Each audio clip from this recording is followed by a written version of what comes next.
Welcome to the Jonathan Van Bilsen Show, featuring lively, in-depth conversation with compelling guests from our community. And here is our host, Jonathan Van Bilsen. Hello, and welcome to our show. We're still, of course, practicing social distancing, but it's nice to be back in the studio. One of the things I really enjoy about this show is the opportunity to delve into someone's past, to learn why they chose the path they did. Today we'll do just that with the Mayor of Scugog Township, Her Worship, Bobbie Drew. Mayor Drew, welcome. Please call me Bobbie. Thank you. I will. So, we're halfway through your term right now, aren't we? Exactly. Almost exactly halfway through, And yes. I'm sure it's been an incredibly different term from what you had expected when you first ran. That's for sure. Yes. I want to delve a little bit into the past, into Bobbie Drew's life. I understand that you were raised in the Scarborough area. That's right. I was raised near the Bluffs. I was my first few years were on Warden Avenue between Kingston Road and Danforth, and then a little closer to Birchmount after that on the Bluffs. So. Right. So you must have gone to what's the school? Henry? No, RH. RH, RH King. King, yes. Yeah, I've heard of it. Your father was in the, worked for Scarborough Board of Education? Yes, he did, yes. And my mother was, she was a stay-at-home mom, but she had a catering business that was a business and a hobby. That would be fun. Yeah. I could see coming home from school and having lots of treats. Yeah, sometimes. Don't touch, only take the burnt ones. And she was also very heavily involved in the church, I understand. Yes, she was, yes. And did a lot of catering with the church, funerals and birthday parties and stuff like that. Well, that would be fun. Yeah. That would be interesting. I read somewhere that you had quite a career in the restaurant business in a place called Woodland Beach. That's right. Woodland Beach is probably better known as Wasaga Beach, and Woodland Beach is just up the Nottawasaga Bay, yeah. And my family had a restaurant there, and it was a summer resort restaurant. Right. And my first 12 years most of my summers were spent up there, and it was a great childhood. I guess it would be. It's beautiful up there. So you're waiting on tables, busing? No, not when I was 12, but I used to sit out the back and peel potatoes for for Friday's fish and chip day. I can picture that. The Mayor of Scugog Township peeling potatoes. That's right. You also worked in a convenience store up there, right? No, not up there. No. And my last year of high school, in the summer, I worked at a convenience store. So. Okay. All right. Very interesting. So you got into the hairdressing business somehow as a Christmas vacation job or something like that? Well, my mom's hairdresser required a little bit of help with shampooing at the Christmas time, and that's where I met my husband. Oh, okay. So you went in, you shampooed his head, and... The first thing he said to me was, your bangs need to be cut. That, of course, would be Rick Drew, right? That's right, yes. So... You started dating afterwards, or you? Well, yeah, I was still pretty young, and but yeah, he ran after me until he caught me. Infatuated by your bangs. I guess so, right? Yes. So then you went into the direct marketing business. That's right. After I graduated, I went into direct mail advertising. Okay. And with a small company, and I was kind of a jack of all trades, right. An office manager, and I didn't actually do the direct mail advertising and the mailing, but I was more like the office manager and the assistant to the president. So. And you got your taste for travel. You went to Texas or something with the company? Well, yeah. They expanded into another area called Success Motivation, which was a little bit like a Dale Carnegie type thing. Oh, right. And my boss, I sold one of the programs, and and I was not in sales, but my boss said to me, if you sell another program, I'll take you down to the head office. And I did, and he did. Took me down to the head office down in Waco, Texas. So, Waco? Yes. Wow. And that was, I think, the first time I'd ever been on a plane. Is that right? Yeah. Wow. That so you didn't stay there though. You went to Columbia Records. Is that correct? Yes, the business sold and moved to West Toronto, and I obviously didn't want to go there, so I started work at Columbia Records in marketing. Right. Worked for the vice president of marketing there.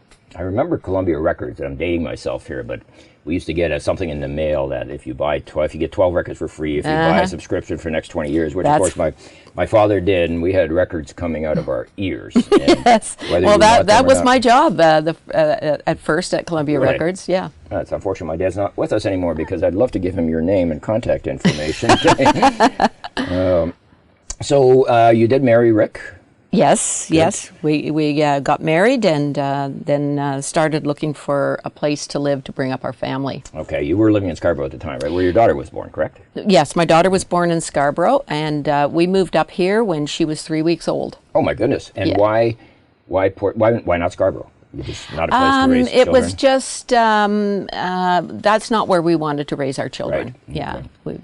So Port Perry was the second spot on your list, or you? Well, we looked around actually while I was pregnant. We were looking around for where we would like to settle, and looked at a few places. I won't mention them, but they didn't kind of meet our needs. And my husband said, "I remember a place that me and my buddy Keith went fishing, and it's called Port Perry, and I'd never heard of it at that time." Right. Anyway, drove down Queen Street and fell in love with it right away. How could you not? Yes. Your husband was from England, correct? Yes, he was. Yes. I think all new Canadians. I know when we first moved to Canada, we used to go fishing at Lake Scugog. Oh, did you? We'd rent a little boat. It was a long trip. My dad would get the oil change in his car before we actually came out. It was that far. But fond memories. The little cabins down where the Bird's Eye grocery Centre? store, where the grocery store is. Oh, okay, that area, as well as Bird's Eye Park. Yeah. Yeah. So you fell in love with Port Perry, absolutely. Yes. And you moved here to do what? Well, my husband opened a business here. Okay. There's quite a story behind that too. And when we visited for the first time, we went into a real estate office and asked if there were any empty stores, any businesses for sale. Right. He was a hairdresser, of course, Right. and the fellow let us go without getting our name, and happened to talk to a friend of his and said, "Gee, right after this couple came in, a business came up, a hairdressing business, just what they were looking for." His friend happened to know my father and said that had to be Rick and Bobbie Drew. Oh. So they got in touch with it. So it was meant to be. Small world. Yeah. So you opened a hairdressing salon on Queen Street? On Queen Street, yes. Whereabouts? Where Piece of Earth is now. Okay, POE Design, right. Wonderful. And did you live in Port? Yes, we lived in a tiny apartment right behind the store. Oh, interesting. Which was kind of interesting, with a newborn baby, a one-bedroom apartment, and a space heater to heat it. My, how times have changed. You don't live there now anymore. I think. No, actually, no. So I've noticed here that you were a stay-at-home mom. You had two more children. Yes. And two boys, I understand. Yes, right? my first born was Corin, a girl, and then Brett, and then Landon. Wonderful. So, nice family. What did you do? You didn't work out of the house. You were a stay-at-home mom. Yeah, like when the three of them got a little bit older, I did some work with the YMCA so that I could take Landon with me. He's my youngest, and I could take him with me. Oh, okay. But I didn't actually start back to work until my youngest was about 6 or 7 years old. Right, Yeah. right. And the YMCA, was that in Port Perry? Yes, yeah. It's yeah, not they here had some anymore, programs, Mums and Tots, and Okay. yeah. It's not here anymore now, is it? No. No, I didn't think so. So Rick, of course, was involved in the business community and had some involvement with the Chamber of Commerce, correct? That's right. It wasn't too long before he got involved in the business community, not too long after we moved here. And then I started getting involved as well when Landon was 2. Okay. With the Chamber? With the Chamber. I was the secretary-treasurer for 9 years, actually. Wow. Yeah. Wow. The money person. You also volunteered at the school. At That's RH right, and that's how I basically launched into my political career, because I was a volunteer, chocolate bar campaigns, hot dog days, Right. that type of thing, and so I was up there a lot, and on their parent advisory committees and their safety committees and all Right. that. Yeah. And I assume your children went to school there. That's why. you were Yes, they involved did. there, right? RH Cornish. And now, do you remember the days of Western Week back Oh. in Scugog? Yeah, actually, my husband actually started that. It was after Port Perry's centennial.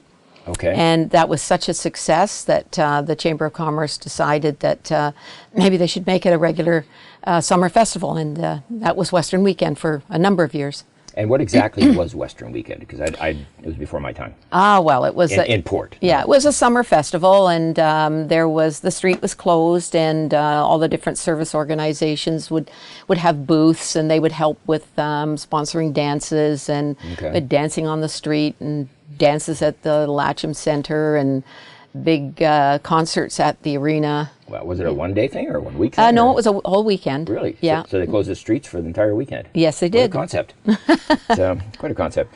So everybody got dressed up as cowboys? Yeah, that's right. That's right. So it was all square dancing and hoedowns and all Oh, yeah, that's right. And parades, and kids had contests and stuff like that. It was a lot of fun, and they did very well financially out of that for a number of years, yeah. Must have been a lot of work, too. It was a lot of work. It was a labor of love, though. Rick really enjoyed it. And you were involved in it as well? Well, of course, yeah. You have to, yeah. And why did they stop doing that? Just... like after a number of years, like it was quite a while, it morphed into another type of summer festival, and then, these things come to an end eventually. And sounds like fun. Maybe it's something that we should resurrect again. That was fun. What was really fun was the Superstar contest. A Superstar contest, and some dignitaries, and I use that, would have to do all these crazy things up on a flatbed truck. And it was watermelon pit spitting, all that type of thing. Is this where you throw the ball and the thing, and somebody gets dunked into the water? That's true too. Who was the mayor at the time? Do you remember? Lawrence Malcolm was the mayor. Yeah, I believe. Okay. Mm-hmm. That sounds and like then a lot Jerry of fun. Taylor. Jerry Taylor, of course. Sounds like a lot of fun. From there, you started into your political career as a trustee, correct? That's right. Yeah, I was encouraged by parents and staff at RH Cornish to run for trustee. It's something I never would have dreamed of doing if I still lived in Scarborough. So living in Port Perry, Scugog Township has provided so many opportunities for me. But yeah, I ran for trustee. I was not successful the first time, lost by 7 votes. Seven Wow. votes, 0.04%. I'll never close. forget it. Do you really? So then you ran again, and you were elected. I ran again and got in quite handily the second time I ran. And what exactly does a trustee do? Well, it's the governance of the school board, the school district. We managed the budget and made decisions on programs, and it's the same thing as a municipal councillor, only it's for the school board. Okay, and that's exactly the same as it is today, I guess. That's it exactly. I don't think they have as much control over the budget. The province doles out the money, and you've got to live within it. So would you have been involved in all the policy making for Scugog or for Durham Region? Or for Durham Region. For Durham Region. So you were the representative of Scugog for Durham Region. That's correct. Is that right? Yeah. That's interesting. And you got involved in that through encouragement, did you say? Yes. I was encouraged, and I thought about it, and I thought, I think I've got something to offer. So. And how long were you trustee for? 12 years. Wow, that's a long time. That's a very long time. You must have really enjoyed it. I did. I very much enjoyed it. I loved visiting the schools. I liked going to their events. I liked working with the children. It was a great experience. Right. And from there you went in to become a councillor. And we're going to talk about that in a few minutes, about your entire political career. We'll be right back.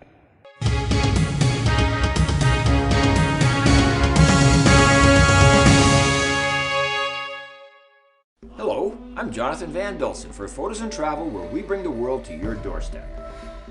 Traveling during this pandemic is virtually at a standstill. However, thanks to Rogers TV and YouTube, my new show Photos and Travel is heading into its 2nd season. Join me for a new episode every month when we get together and explore exotic locales around the world. Check local listings for dates and times, or visit Jonathan Van Bilsen's Photos and Travel on YouTube.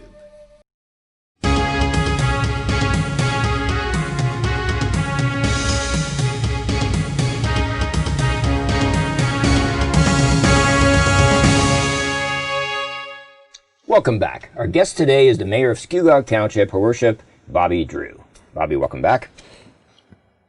We talked a little bit about your life. We talked a lot about your life, your upbringing, and how you managed to get into Port Perry and into politics. And you ran for councillor for Ward 2, correct? That's right. Which is, I have no idea where that is, but... Actually, the first time I ran for municipal politics, it was for regional councillor. Oh, I see. Yeah. Oh, interesting. Okay. You weren't regional councillor at the time, though. You didn't... No. You didn't win that election. No, I didn't win that election. Okay, so then you ran in 2003 and successfully became councillor for Ward 2. Right. That's part of downtown Port Perry, isn't it? Yeah, it was the south side of Queen Street, right down into almost into Prince Albert. And by now you'd moved out of the basement or the back door apartment behind the hair salon? Yeah, we were firmly on right in town, living right in town in our house. Good. You've been there quite a while, I guess. That's right. We're still there. I'm still there. Yeah. Wonderful, wonderful. And that was during the term of Mayor Pierce, right? That's right. That era. Mm-hmm. And some of the councillors that, I guess some of the councillors are still very much involved in politics. Larry Corrigan was involved in that. Yes, he stayed for a while, and Jim McMillan was around for a few terms, right. and Lynn Hodgson. Yeah. Right. Jim McMillan went on to run the exhibition, the Canadian National Exhibition for a while. Jim did, yes. And Lynn Hodgson wrote a number of books about He's Campex. written a number of books, and he's still a really good friend of mine. Is he? Yeah, he's a very nice gentleman. Very nice gentleman. So then in 2010 you ran for regional councillor?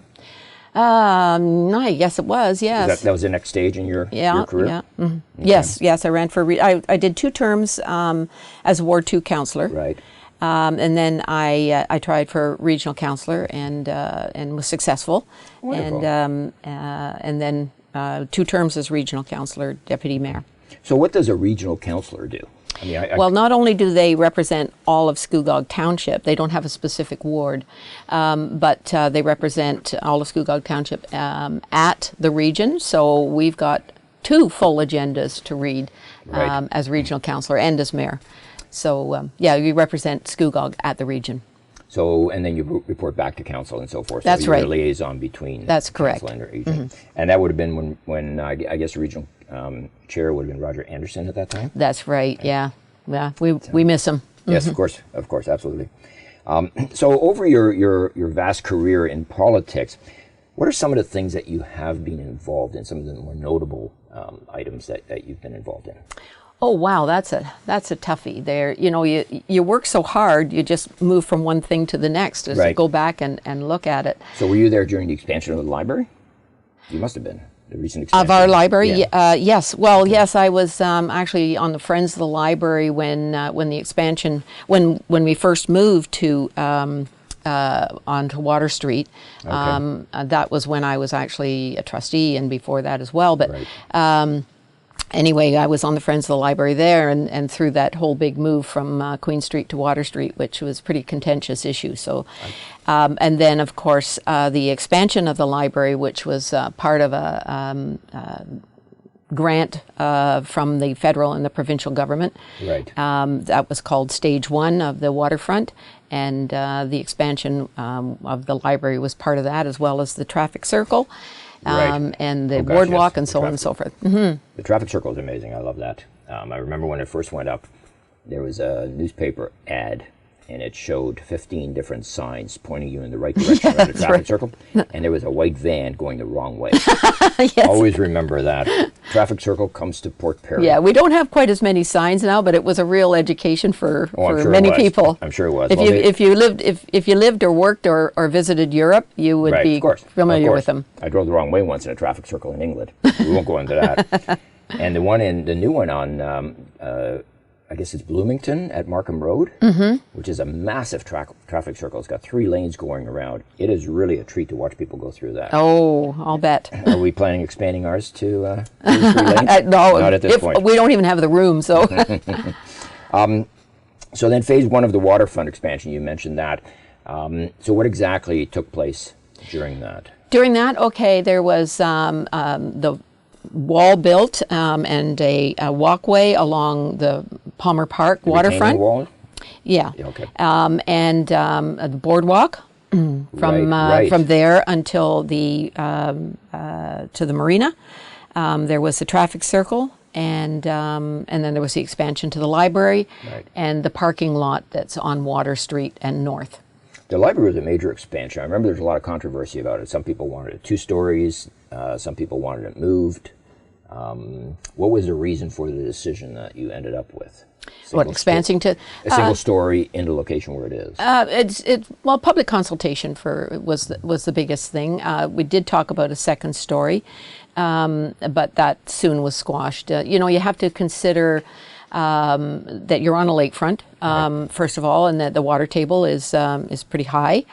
So there's a number of things that were physically it was an issue. Yeah. Okay, structurally. But we and the public consultations. So. Right. Yeah. Right. It makes sense, and it's a beautiful library. It's fantastic. So also the sale of hydro. You sold hydro, or the Scugog Township sold hydro. Yeah, that was in my first term. So the Port Perry Hydro. Take us back to that a bit. So what exactly was the situation, and what happened, and why did it happen? Well, the old mill. Well, first of all, the sale of the hydro. The government was making some decisions at that time about amalgamating small hydro commissions. We sort of as a placeholder till we kind of decided, the best move forward, we kind of amalgamated with Whitby. Right. And then we eventually sold it. And that money was put aside as a reserve for future projects, rainy day, borrow from it and pay it back. We did that one time for getting several roads done. Okay. And then we paid it back. So it was like a debenture to ourselves. Reserve. It was a reserve, okay. You mentioned the grain elevator. What was the story with that? Well, and that's where some of the money went from that reserve, was for the grain elevator. It came up for sale, and the municipality, and rightly so, had an interest in taking control or having ownership of all of the waterfront. Okay. And so over the years, the township owns quite a bit of the waterfront through Port Perry. Yeah. And the township owns the grain elevator. And the township owns the grain elevator. Yeah. And now I understand the ground floor of the grain elevator is being used for something or other? No. We've rented out the northern portion of the property. But no, right now it's not being used. It was for many years, but when we were making a decision about having future use, the tenants actually moved out when they got opportunities to get a space. So right now it's not being used. We had an expression of interest for people to lease it. Okay. And what were they going to do with it, and if it fit in with sort of the plans of our heritage and our and the interest in tourism. Right. It's the oldest in Canada, isn't it? Yes. And the second oldest in North America, is that correct? So they say. Yeah, very interesting. It's a beautiful building. It's a beautiful structure. It's a bit of I guess, a complex issue because parts of it are not really inhabitable, right? Well, it's awkward because there's so much infrastructure inside, from the mill. Right. But there's some great possibilities in there. I'm sure there are. Yeah. I understand that the Ontario or the Canadian Heritage Organization has not sanctioned it as a historical building. So does that mean that down the road possibly you may sell it, or is it something that Scugog intends to always maintain and as a historical building? Well, if we did sell it or lease it, it would be maintained as a historical building. Okay. But we're still working on the expression of interest at this time. So we're not going to see condos in there in the next few years. No. Very good. So, and also the expansion of the hospital, right? It's a major step. That's right. Yeah. That's quite a lot to take over. Some of the committees that you've been involved in, I see here the Parks and Recreation, the Budget, Healthy Like Scugog, Canada Day committees, which are always fun. I had the pleasure of chairing a few of those Canada Day festivities in Palmer Park, and they were great. Hopefully we'll have those again very soon. I guess you don't have any insight into the COVID situation next year, whether it's going to be gone. No, apparently I'm not in charge of COVID. Okay. But you are on the Police Services Board, correct? And yes, I am with the region. Yeah. So tell me a little bit about that. What is that? Well, again, it's a governance body over the police service. It's part of my regional responsibilities. We set policy, the same as the municipal council does for the municipality. And we don't have any control over the operational items or anything like that. We have sort of one employee, which is the chief of police. Right. And it's the same sort of setup as a municipality and the Durham Board of Education as a trustee. Except you get a uniform. Right? I get a jacket, yes. Wow, and a badge. So I'm assuming that as mayor, your days are pretty full. What if you could break down your time between, for example, reading and actually meeting with constituents and council and so forth? How would you break that down? Well, I'll tell you, in the last 3 days, now this has been a really busy week, but in the last 3 days, today is Thursday, I have been, I counted it up, 17 hours online for meetings. Now, this is a busy week. Of course. But almost for every hour you're in a meeting, almost for every hour in your meeting, you can count on at least 20 minutes of preparation time for each hour of a meeting. So if you've got a 4-hour meeting, you probably got couple of hours of preparation. I remember Marilyn Pierce told me a long time ago that she spends about half of her time just reading. That's right. So it must be difficult, and it's hard to phrase it, but everybody wants something different. Mm-hmm. I want a new road. I want a swimming pool. I want my taxes lower. I want more stop signs, that sort of thing. How do you prioritize? How do you keep everybody somewhat happy? Or do you? Well, okay, for instance, for our roads, we went and got a roads needs study. So experts came in and looked at all of our roads and determined which ones needed the most work. So you may have a road that is really in bad condition, but it's not used as much. Right. You know, it's... but then you also have to take into account it could be a rural road. Right. There could be the transportation of eggs. So you take all of that into consideration. Right. And so that has kind of helped us, because rather than the squeaky wheel gets the oil, it's actually the road that needs to be done the most. Right. Is actually the ones that we deal with. And we look at that every year to see if there's been any changes. Right. Because sometimes that happens. That makes sense. I understand also that last month you engaged a new CAO, Ken Nix. Yes. And which is wonderful. I'm imagining the whole COVID area is just really causing a lot of different tactics. I'm sure it's just yes, it is. Well, actually, in the interview process, we had a social distancing. Really? Or physical distancing interviews. So we were spaced out all in the council chambers, and the candidates came in. They were a distance from us as well. It's a great choice. Yeah, but all of our meetings are virtual. Bobbie, thank you so much for being with us today. Please join us next month when our Christmas show is going to be two retailers from the Scugog area. They're going to talk about how they get through COVID and how they're preparing for Christmas. I'm Jonathan Van Bilsen. We'll see you here on Rogers TV.